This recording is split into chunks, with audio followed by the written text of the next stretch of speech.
Talk about transitions and how to improve your transitions, but before we can really do that, we need to fully understand the half halt and how we do the half halt. And it's a bit of a kind of, we all sort of are told half halt, do we actually really fully understand it? It's a bit of a mystery really. So what I'd like to just explain is, when we want to come down the transition, basically we've got to rebalance the horse.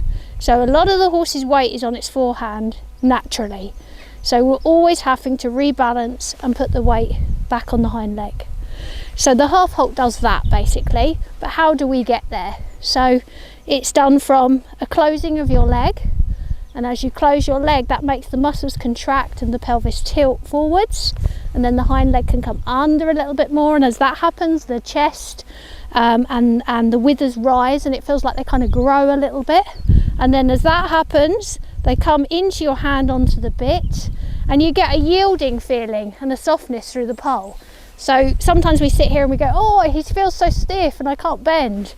Well, it's through developing this throughness, which is a whole nother video, throughness. It's that connection from leg, hind leg, wither up through to a lovely soft pole. So from there, then we have to understand, how do the half halts work? Well, on a circle, we often need the half halt on an outside rein, and I'll show you a little demo in a moment, because the outside rein is to rebalance the outside hind leg. So the inside hind leg is taking a lot of weight on a circle.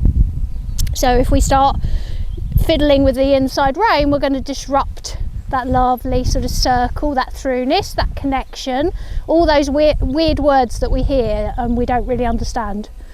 So that just builds on, you know, developing a much cleaner, more uphill transition.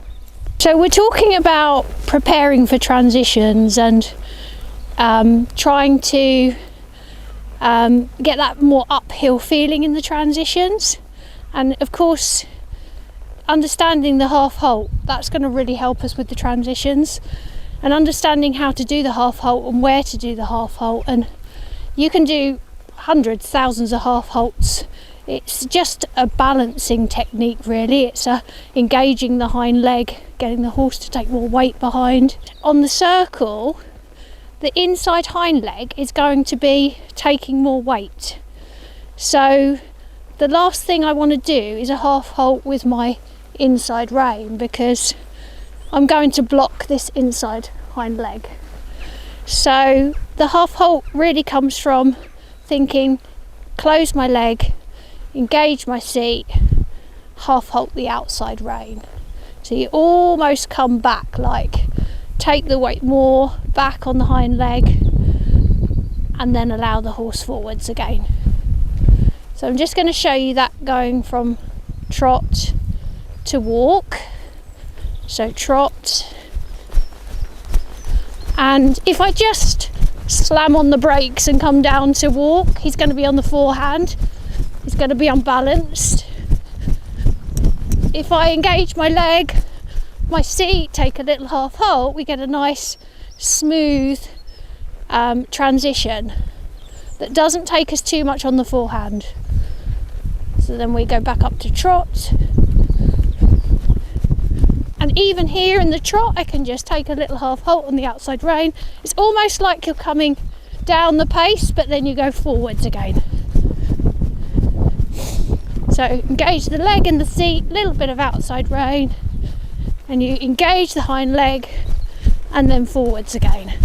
So before I do an upward or a downward transition, that process becomes something that you do without even having to think about it eventually, but it is happening.